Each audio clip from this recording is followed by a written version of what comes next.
Hello, Jennifer Shepard, integrated manual physical therapist. Every exercise you do can be a core exercise, and core is a big passion of mine. It drives me crazy.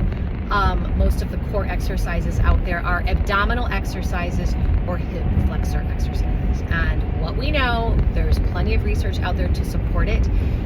The design of the core, it's many muscles, and yes, there's pressure systems that come into play as well. The design of the core is for muscles to contract, little baby muscles along the spine, to hold your spine stable. Because if you go to move and your spine is not stable, we can get shearing forces, rotational forces. And there's something super special inside your spine called your spinal cord.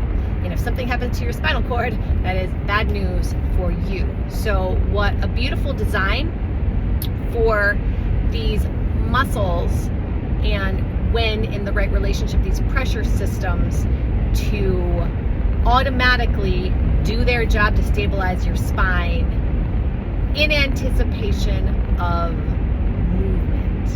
So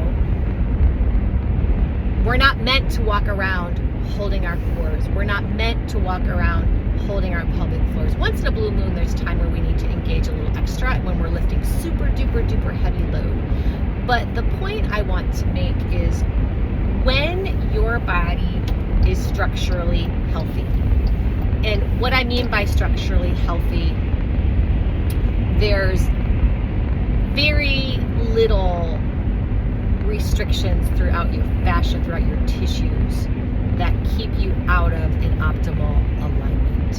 So over time, we've got injuries, traumas, things get stiff, things get tight, we sit all day long. So those areas of stiffness and tightness tend to pull us into inefficient positions of alignment. So if we don't have the elasticity throughout our tissues, and again, this is not stretching, this is fascial, dural, myofascial mobility. If we don't have that extensibility to be able to get ourselves into a healthy, efficient, stacked alignment, that core is not going to be able to fire well. Then on top of that, we really do have to learn how to engage our feet. We need structurally healthy feet.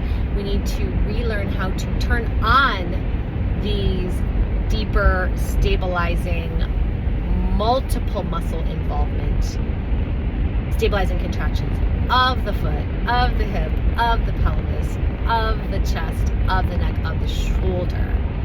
So all of that needs to fire, to stabilize, to keep that central spine healthy from shear forces. So back to, I am a guinea pig. I experiment everything that I do. I'm in the gym these days, taking care of myself. I'm gonna have to be careful. I have lumbar spine vulnerability, and if I push it, I will get into trouble. But the really cool thing is I've spent a lot of work on my structural health, my fascial mobility, my alignment, just that ease of my body, and then also retraining my body to learn how to fire, like having it become more automatic. As I engage my feet, that core starts to fire, positioning myself in positions to optimize that automatic core engagement. Thank you, Vicki, from the Institute of Physical Arts. That's her brilliant work. And then based on the research that is out there. But that automatic firing. So my point being is, as I'm doing squats, I just explained this to a patient that when you're in optimal alignment and your core has learned how to fire automatically, even doing squats with the barbell, it is reinforcing the core stability of your pelvis, of your feet, of your whole body. Therefore, you're always working your core as you're working out. So I'm all about multitasking. I'm all about getting most bang for your buck. How can I be healthy and efficient and feel solid and strong, keep my back healthy, keep my knees healthy, without doing a million things that I don't know if are helping or not. So stick with me. The Structural Health Program, I'm revamping it. It will be out soon. I teach all of these basic foundations in structural health in it, and as you follow this program, it takes time to reteach your body how to do these things and how to get in a structurally healthy place. Because once you're there, this is your prehab workout you do a couple times a week. But not only that, the skills you learn, you take into the gym, you take into your workouts.